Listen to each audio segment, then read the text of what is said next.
State-enforced starvation. Moroccans arrested for eating during Ramadan. If you scroll down, there's a video we can watch too. On April 27th, the Moroccan police raided a cafe in Casablanca and arrested individuals who were eating and drinking. According to the local news agency, Morocco Latest News, or MLN for short, the individuals were arrested for, quote, breaking the Ramadan fast without a legitimate reason. The police reportedly arrested employees of the cafe as well. In Morocco, breaking a Ramadan fast in public is a crime punishable by up to 6 months in prison under Section 222 of the Penal Code. An online video on Facebook shows the commotion caused when the police escorted more than 10 individuals from the cafe towards a police van. The Forum for Modernity and Democracy, or FMD, an advocacy group, condemned the arrest and called it, quote, a blatant violation of freedom of expression and belief. The Twitter hashtag Stop222 is also gaining traction amongst groups opposed to Section 222 of Morocco's Penal Code. There are numerous campaigns started by ex-Muslims that protest the state-mandated fasting, which are meant to show solidarity with those who are being flogged, beaten, and imprisoned for eating and drinking during Ramadan. Some of these campaigns include Ramadan Not Kareem, Don't Give a Damn for Ramadan, and hashtag Fastifying My Right.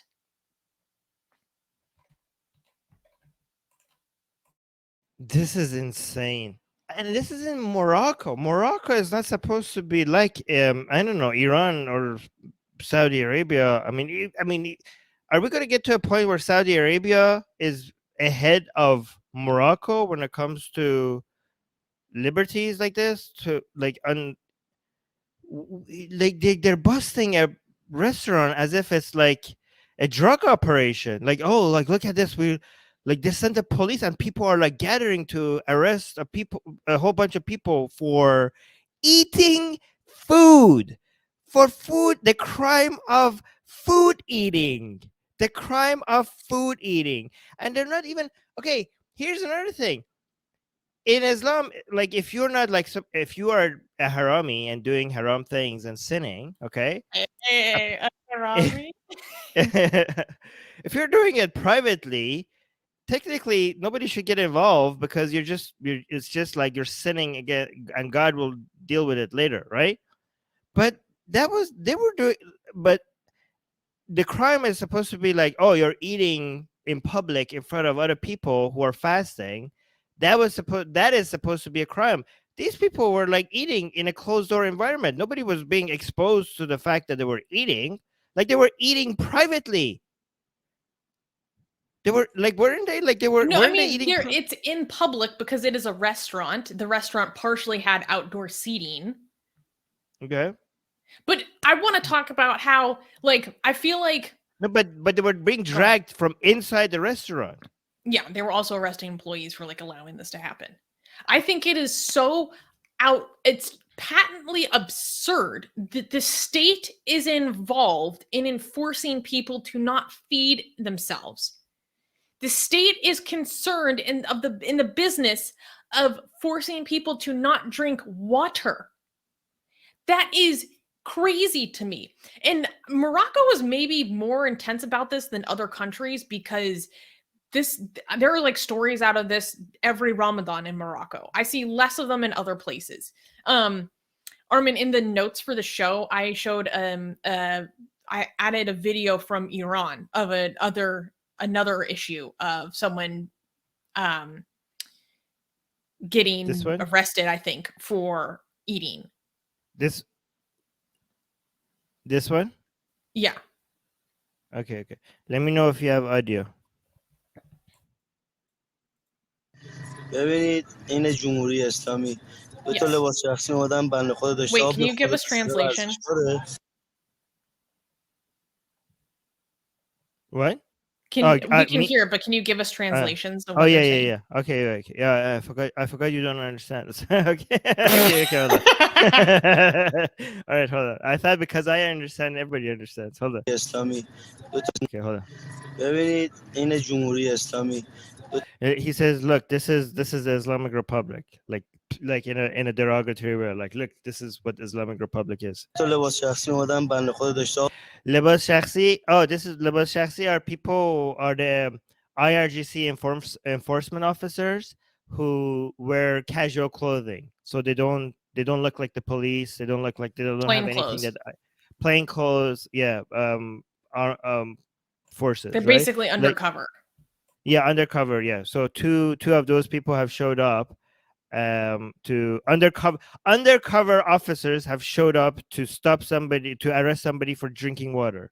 به تو لباس شخصی اومدم بنده خدا داشته آب میخورده پسر Like they're saying this poor man was just drinking water and these two undercover officers just showed up. ورزشکاره جلو پاک بسیج نگاه کن به من میزن And he's like, apparently the person who was drinking water was was athletic. Like, well, I mean, he's like exercising or something, so he needs to drink water. زمین Or like, look, oh my God, they actually pushed him to the ground. He's on the ground. They're like forcing him onto the ground. میخوان دستبند بزن به زور And they're putting handcuffs on him for drinking.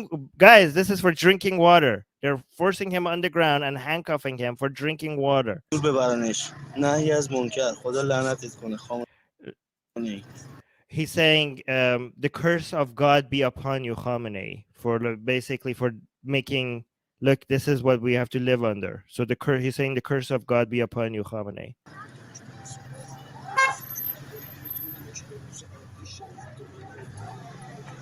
بدبخت Like the poor man. Oh my God, this is really aggressive.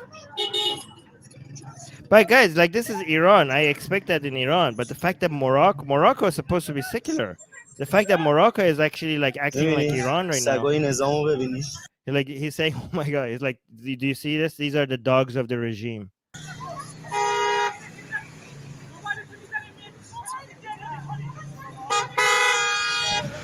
Anyways, so that's something. But yeah, how is this? Like, is this normal for Morocco?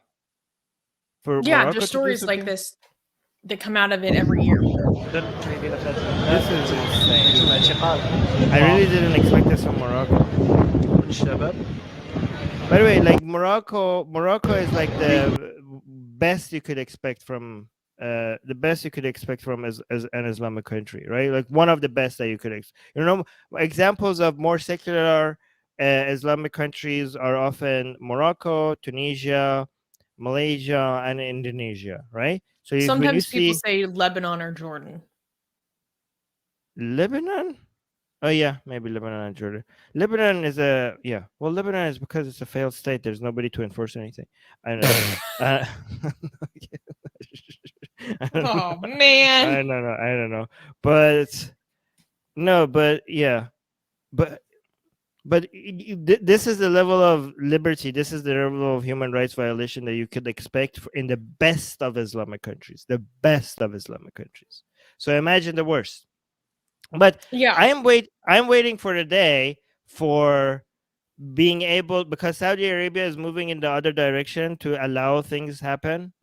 Even though Saudi Arabia's human rights violations are astronomical, and even though these civil liberties that they are going to give to people is not going to be able to wash away all those human rights violations, but at the same time, it would be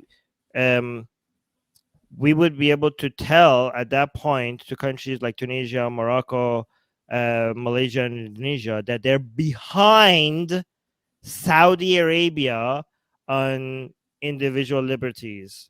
Like that would be embarrassing, I think. Mm-hmm. Yeah. Anyways, I don't know.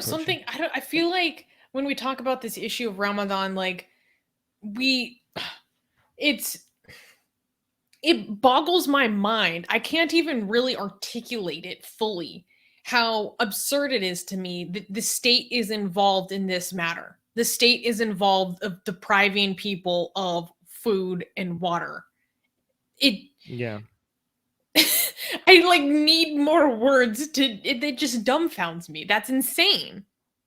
What business is it of yours to enforce that upon other people? ABC is saying, imagining you're drinking water and door knocks. FBI, open the door. You're arrested for the crime of drinking water. But okay. Also, not to here's mention the fact, what a waste of resources. Like, there are actual crimes happening. I know. I do think though Morocco. I don't want to dismiss Morocco completely because Morocco is like has a huge community of secular and atheist activists that are not just going to sit back and take this. You know what I mean? Like that's what we can say. Like I don't want to dismiss the entirety. Like I don't want to generalize, right? So like I know there are secular activism is strong in Morocco, and they themselves are there are many Moroccans who find this absurd, and they're going to push back, and we wish them success, and we There's try a to help. huge push in Morocco to repeal this section of the penal code and also the section of the penal code that criminalizes premarital sex.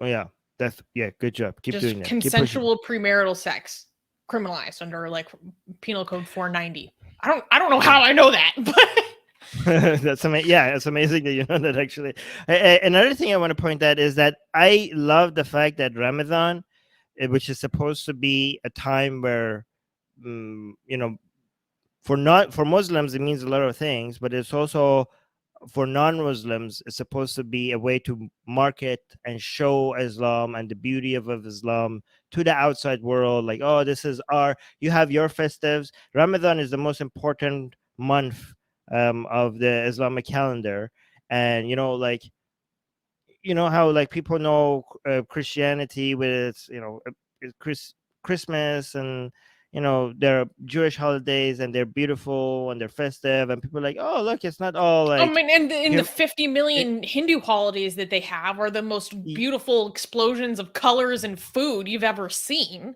Right. Right. So this is like it can be seen as a form of also outside advertisement, that this is what we're about. Look how beautiful our religion is, our customs are. It's a branding of your ideology, right? So when it's Islam's turn and people are like, oh my God, it's Ramadan, like happy Ramadan to Muslims, and it's supposed to be like, oh, let's see what Islam is about. Like we're arresting people for drinking water. So I like how much no, just let me finish this one thought, okay? I like how this month that is supposed to be used as branding and advertising is actually a constant reminder of how backward Islam is, of how like every month during Ramadan, the thing that gets the most attention about is the Islamic world is like, oh my God, this is crazy. Okay, so this is the best you got, and instead of people celebrating Islam, it's a constant reminder of like, this is very uncivilized and very barbaric, and when can we get over this? But yeah, go on. What are you gonna say? I mean, just like the starving itself. Fasting itself is not bad. It's the not drinking water that's really harmful. But I mean, Ramadan also faces a huge marketing problem because, well, there's also like just especially, I mean, it's better if you're a Sunni, but if you're a Shia, there's just nothing fun there at all. It's all crying, it's all pain. But then regardless of whatever sect you are, there's also just the bad marketing of the uptick in violence that happens during Ramadan every single year. Every single year. It's like this is your most holy month, and every like the other communities around you, the Muslim minorities, the religious minorities around you are faced with violence. Like, it's just not a good look. Somebody's saying there's nothing beautiful about Hindu festivals. Well, I mean, What? I like it. I find it beautiful. I don't know what you've been watching. Have you seen Holi? Like, so much fun. Also, this person on Twitch is like, Susie knows so much now, and she's like holding with an emoji with her holding their head. That's pretty funny. That's like, yes. I don't know. I can understand why ex-Hindus don't like these things, just how ex-Muslims don't like to hear the azan, or Christians don't like to hear gospel songs. Like, I have a very strong reaction to a lot of Christmas things, like not just commercial Christmas, but like Christmas mass. Like I have a very irrational reaction to it. And so I understand when someone's like, "Oh, it's not beautiful," but I think from the outside looking in, like there's a lot of things that are very fascinating and beautiful and have very interesting cultural origins that should be celebrated, you know? Okay, read this one. Read the comment by Storm. Forever Stormy is saying Christmas is fun. Ramadan is more like Lent. It's not very fun. Okay, Ramadan is Lent on like expert mode. Okay, Lent Steroids. is for babies in comparison to Ramadan. Lent is like I'm giving up meat and sometimes only on Fridays. Only on Fridays I give up meat and I maybe go to mass more often and I'll give up like chocolate. Can you give up Lent on Lent?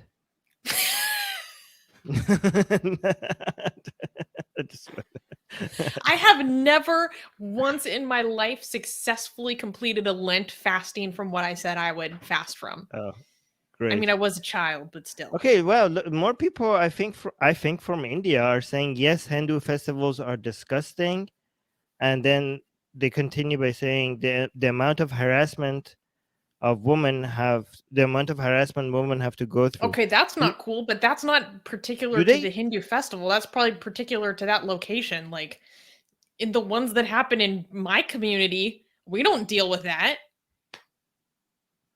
San Francisco festivals are what is this? I would like to know more about this. Like, what kind of abuse do women go through in Hindu festivals? Well, I'm assuming it's probably very similar to the same sexual harassment and abuse women face when going to Mecca. You know, it's just crime of opportunity. Oh, here, Bengali Hindu is saying something here. Yes, Diwali is better. Ex-Hindus think every Hindu festival is Dravidian defeat of the Aryan. That's a little bit more niche for people that don't know about the Dravidians and so forth, but okay. Anyways, yeah. Okay. So how about this? It's visually stimulating. Can I say that the Hindu festivals? That's true. Visually, they're stimulating. They look good. Okay. When you look at it, they're like, ooh, pretty. Can I say that? Okay. That's objectively. Well, it's not objective, but it's true. Okay. Global is explaining, saying some women are molested by bad faith actors during Holi because men come and try to touch them and apply color. That seems like that would happen. But that's not a function of Holi itself. That's just bad people doing bad things. Because like I said, like that doesn't happen where I am to my knowledge. Okay, so it's kind of like saying that if I look at the mosque that is built around the Kaaba, okay, if I look at the structure and I'm like, okay, that looks pretty, okay, and then like, how dare you say it looks pretty? Do you know that during the Hajj, women are groped all the time? Do you know how many women are abused during the Hajj around the Kaaba, right? I'm like, okay, but that doesn't negate what I just said. Okay, the architecture, it looks pretty, okay, and what you're saying is true and it's bad, but they don't contradict each other. Katie is here adding a comment. Oh, hi, Katie. Katie saying Hindu festivals look beautiful to outsiders, but women are harassed. Some of the stories behind the festivals are really horrible. Like people are saying some of them are technically celebrating a genocide. And I hate hearing the Sanskrit chants on loudspeaker. Yes, okay, that would be annoying. Yeah. Again, I think this is a function of when you are in the midst, when you come from something, you get tired of the restraints it puts on your life. But maybe people from the outside can see something that they enjoy about it. Interesting. Okay. Like I think I want to go to Isfahan so badly because the mosques are so beautiful. Oh my god, I can't stop talking about Isfahan. Susanna is now obsessed with Isfahan. I'm changing my name to Susanna Esfahani. Yeah, I wish we could go. That would be fun. I know. Yeah, I actually have a book right here about Isfahan. Maybe I should have look at this about all the things of Isfahan. I should show this to you. Like it's so pretty. Hold on. Look. Wait, hold on. Like this is what Isfahan looks like. Like the buildings are just insane. Yeah, like it's amazing. I could say like Isfahan is beautiful, and people are like, Armin, how dare you? These are Islamic structures. I thought you're against Islam. I'm like, I am against Islam, but these are pretty. Is that not pretty? That's pretty. And the whole market or that complex of Esfahan where all the shops Oh are. yeah, Like, look at, come on. these are pretty. I don't know. Like, yeah, I mean, Islam is horrible, but also these are pretty. Like, these are not contradictory statements. Hey guys, if you're a fan of blasphemy and sexy Callie, like me, then you need to be sure to subscribe to our newsletter, link in the description below. Because if you subscribe, we will send you a free copy of our blasphemous art ebook. And let me tell you, it is the tastiest blasphemy that you can find anywhere available today. And we are so generous with our blasphemy that we continue to send you more blasphemy every week. So make sure to subscribe, link in the description below.